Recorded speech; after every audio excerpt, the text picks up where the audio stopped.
Al transmitir información en nuestra vida personal y profesional, tenemos que asegurarnos de que llega como nosotros queremos que llegue y que nuestro interlocutor reaccione debidamente.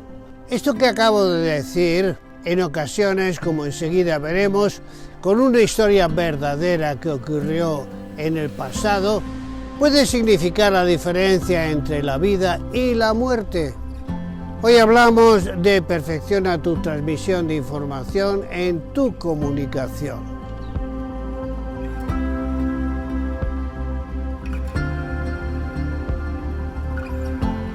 Soy José Manuel García Lomas y Allen Perkins, presidente y primer consultor de la firma García Lomas and Allen Perkins de ADO Corporation.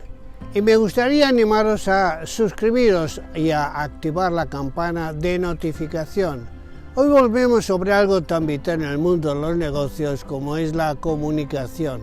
Y ya que hablamos de comunicación, comencemos relatando un importante viaje que iba a unir a dos continentes. En la vieja Europa, la ciudad de Londres, y en el Nuevo Mundo, la ciudad de Nueva York. Estamos a principios del siglo pasado. Y como en esa época aún la aviación no estaba desarrollada como hoy en día, el viaje que relatamos se iba a producir en un impresionante barco. Era el viaje inaugural de un enorme barco, orgullo de la tecnología y de la inteligencia de la época, hasta el punto que los fabricantes del barco habían inscrito un lema en el casco del buque que decía: "Contra ti ni Dios". El barco, con sus 4 enormes chimeneas, comenzó su primer periplo entre las ciudades de Londres y Nueva York en su viaje inaugural. A bordo del barco viajaba la Jet Society de la época, que ahora diríamos, es decir, la crème de la aristocracia europea y norteamericana. También muchas parejas de recién casados que aprovechaban el viaje inaugural de ese gran barco para pasar su luna de miel. El barco, ya lo habremos adivinado, se llamaba Titanic y comenzaba su viaje inaugural entre las ciudades de Londres y Nueva York. Continuamente llegaban mensajes telegrafiados al Titanic con felicitaciones y comunicaciones de gente importante de los dos continentes, hasta el punto que el radiotelegrafista estaba desbordado y los mensajes iban amontonando, pensando que más tarde, quizás por la noche, tendría tiempo de leerlos, clasificarlos y entregarlos en los distintos camarotes a sus destinatarios. Un barco en la proximidad llamado el Caledonian, que venía en sentido opuesto al Titanic, había conseguido salir de una zona peligrosa en el Atlántico Norte, porque al ser invierno había tenido que sortear cantidad de icebergs muy peligrosos, pues se desplazaban movidos por las corrientes marinas y por los vientos. Además, en esa zona en la que el Caledonian acababa de salir, había nieblas, brumas bajas que lo dificultaron la salida, pero que gracias a su menor calado pudo sortear los peligrosos icebergs. El Caledonian, al conocer que el Titanic, con su enorme masa y gran calado, se acercaba a esa zona tan peligrosa, infectada de icebergs, envía un telegrama al Titanic advirtiéndole del peligro y sugiriéndole que desvíe su ruta. ¿Y qué hace el Titanic? Pues nada. Pues el telegrama que llega pasa al montón de los telegramas pendientes de leer y clasificar por el radiotelegrafista del Titanic, que además hace una falsa suposición, pues piensa que será una felicitación más para alguna de las parejitas de novios que se encuentran a bordo del Titanic. Total, no es tan urgente, pensó. El Titanic sigue avanzando en el Atlántico Norte y pasa rozando a un enorme iceberg que se le presenta entre la bruma y que le produce una ruptura importante por debajo de la línea de flotación. Y el agua comienza a penetrar en el Titanic. En cubierta de primera clase la orquesta no dejó de tocar y las parejas elegantes siguieron bailando sin percatarse del impacto importante que habían tenido con el iceberg. Pero el capitán, que es un profesional, detecta el impacto y envía inmediatamente a uno de sus oficiales a informar de los posibles daños. El oficial regresa con la cara blanca, pálido como la cal, despavorido. Mi capitán, es increíble, pero estamos condenados al hundimiento, le dice a su capitán. El capitán y pocas personas más a bordo conocían que, como ocurre en muchas ocasiones por razones políticas, el Titanic había salido a realizar su primer viaje inaugural sin estar terminado. Pero había compromisos ineludibles que cumplir y por órdenes superiores el Titanic salió a su viaje inaugural con los grandes paneles que hacían estancos a los grandes compartimientos del Titanic sin haberse acabado de terminar. Lo que significaba que si ocurría lo que ocurrió, el agua al entrar en alguno de los compartimientos podría ir saltando por vasos comunicantes uno tras otro hasta producir el hundimiento de esa enorme mole que era el Titanic. El capitán, consciente de todo ello, envía a otros de sus oficiales para que inmediatamente se envíe una señal de auxilio, pues estamos navegando en una zona comercial del Atlántico Norte y barcos en la proximidad la recibirán y vendrán a auxiliarnos. Se envía la señal de auxilio, pero el Titanic era tan moderno que en vez de enviar el conocido SOS envía una nueva señal que se comenzaba a emplear en náutica internacional y que era el Mayday. El Caledonian, entre otros barcos en la proximidad, recibe la señal Mayday, Mayday, pero es incapaz de interpretarla porque no estaba al día con esa nueva señal de auxilio internacional. Por lo tanto, el capitán del Caledonia sigue su trayecto sin atender la llamada y piensa que si el telegrama del Titanic fuera importante, volverían a enviarlo con mayor claridad. Bien, el Titanic comienza a hundirse y se desata el pánico a bordo. El capitán envía a otro oficial a lanzar los cohetes luminosos de auxilio, ya que está anocheciendo en el Atlántico Norte y serán vistos fácilmente por barcos en la proximidad, que seguro acudirán en nuestro auxilio. El oficial, todo nervioso al ver cohetes de distintos colores, va y los prende según los va cogiendo, sin percatarse que son los cohetes blancos los que indican la necesidad de socorro, y salen unas luminarias de todos los colores que iluminan el cielo del Atlántico Norte. En el Caledonian contemplan en la lejanía ese gran colorido de cohetes que parece que están lanzando desde el Titanic, pero el capitán del Caledonia hace una falsa suposición. Piensa que vaya fiestas se están dando en el Titanic, que hasta fuegos artificiales se están encendiendo. Por lo tanto, sigue su rumbo el Caledonian, sin darse cuenta de la angustiosa situación del Titanic. En el Titanic la confusión ya es total. Los muebles se deslizan, desplazándose, arrollando a la gente por la inclinación del barco al irse hundiendo. Hombres se disfrazan de mujeres asaltando los botes salvavidas al grito de las mujeres y los niños primero. Por cierto, no había suficientes botes salvavidas para todo el pasaje en aquella época, no era obligatorio. Después del desastre del Titanic, se legisló como obligatorio para que los barcos tuvieran botes suficientes para evacuar a todo el pasaje. En definitiva, el Titanic se hundió y en su hundimiento se llevó a más de 1.500 personas.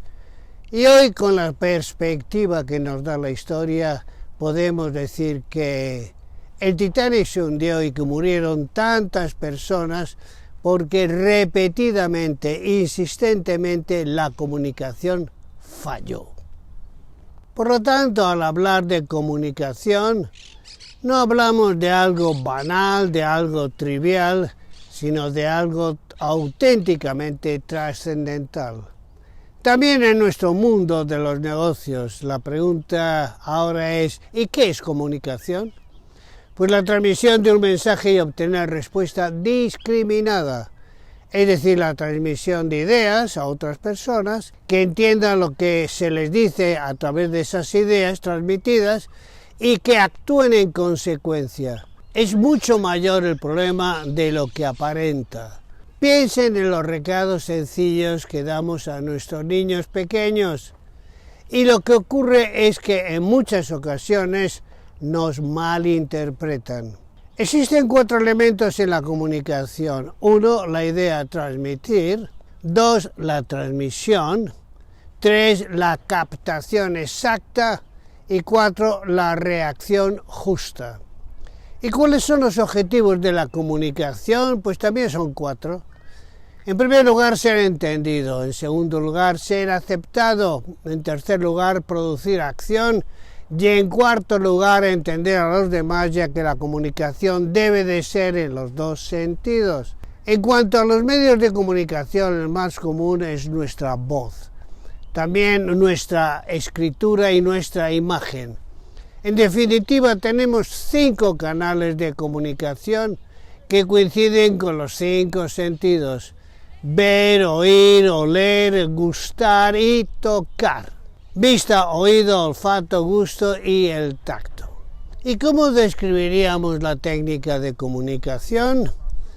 Un modelo sencillo es el siguiente. En toda comunicación siempre hay un transmisor y un receptor, y entre medias un canal de comunicación que en muchas ocasiones es la palabra, la imagen o cualquiera de los distintos sentidos que tenemos. Todo comienza en el transmisor con la intención de comunicar algo y esa intención se codifica y se construye un mensaje y ese mensaje se pone en un canal, por ejemplo la palabra, y al situar el mensaje en el canal se van a producir lo que se denominan perturbaciones e interferencias que alteran el mensaje. El mensaje llega al receptor, ya afectado por las perturbaciones e interferencias, y ojalá se produzca la reacción deseada en el receptor, lo que significaría haber tenido éxito en nuestra comunicación. Perturbar es impedir el orden del discurso del que habla. Perturbación, molestia, interrupción, trastorno. El cansancio es una perturbación fisiológica. Interferencia es introducirse en la recepción de una señal, algo ajeno al transmisor y al receptor. Ejemplos: ruidos externos, ruidos ambientales que dificultan la comunicación. Ahora os sugiero un interesante cuestionario sobre la transmisión de información. Y al igual que con otros cuestionarios que hemos desarrollado en vídeos anteriores, vamos a presentar 10 declaraciones que pueden ser contestadas en una columna de correcto si lo que dice ahí me parece correcto, o en una columna de incorrecto si lo que dice ahí me parece incorrecto. Después de cada punto yo dejaré un breve espacio de tiempo para que cada uno de vosotros pueda contestar mentalmente si lo que decimos es correcto o es incorrecto. Y a continuación yo daré la respuesta correcta. Comencemos el cuestionario. 1. La improvisación suena mejor que una preparación profunda. ¿Qué es? Incorrecto. La improvisación es la dinámica de la oratoria, pero nada sustituye a una preparación profunda. Por lo tanto, cuanta más preparación y menos improvisación, mejor. 2. Una forma escueta y rápida en nuestra comunicación es lo realmente importante. ¿Qué es? Incorrecto. Ser entendido, ser aceptado, producir acción y entender a los demás es lo realmente importante porque son los objetivos de la comunicación. Si además eres escueto y rápido, mejor que mejor. 3. En una reunión informativa hay que evitar interrupciones por parte de los participantes antes de su finalización. ¿Qué es? Incorrecto. Todo lo contrario, pues como es una reunión informativa, el objetivo es que la información llegue. Por ello animaré a los participantes a que me interrumpan cuando algo no esté suficientemente claro y vayamos aclarando las cosas sobre la marcha y progresivamente. Lo de ruegos y preguntas al final no es lo mejor. 4. Es mejor hablar sin notas aunque la presentación sea menos buena, que es incorrecto. Es conveniente disponer de los apoyos necesarios para garantizarnos comunicar lo que quiero comunicar de la forma más eficaz. Por lo tanto, dispondré de los apoyos y luego los utilizaré o no. Los utilizaré según mi conveniencia. 5. Que los colaboradores recuerden lo que se les ha comunicado constituye el objetivo principal de su director. ¿Y esto qué es? Incorrecto. Lo verdaderamente importante es que lo hagan. Si solo lo recuerdan y no lo hacen, mal asunto. La empresa es un mundo de acción. 6. Las ayudas audiovisuales toman fácilmente un carácter artificial y no son adecuadas si especialmente hablamos a un grupo pequeño. ¿Y qué es? Incorrecto. Una ayuda audiovisual puede ser un lápiz y un papel y yo pongo el audio. Y el grupo puede ser tan pequeño como una sola persona enfrente. 7. Para su mejor comprensión, los asistentes recibirán por escrito al comienzo de la reunión el contenido de la información a transmitir. ¿Y qué es? Incorrecto. Hablamos del contenido y con ello matamos la motivación para que nos atiendan correctamente. En todo caso, al final y sin decirlo anticipadamente, podemos entregar el contenido de la información. 8. Una cierta tensión al comienzo de su discurso ayuda a mejorar su presentación. Esto es correcto. La palabra tensión puede ser equívoca, pero lo que queremos decir es que tenemos que estar muy despiertos y con los 5 sentidos en alerta, tanto al principio como en el desarrollo de toda la presentación. Con una cierta tensión controlada, si estoy demasiado relajado, cometeré errores. 9. Al dar información es preciso tener en cuenta a los que nos escuchan. Y esto es correcto. Siempre hay que adaptarse al auditorio, al cliente. Y 10. El tiempo de su preparación debe de corresponder al de la presentación.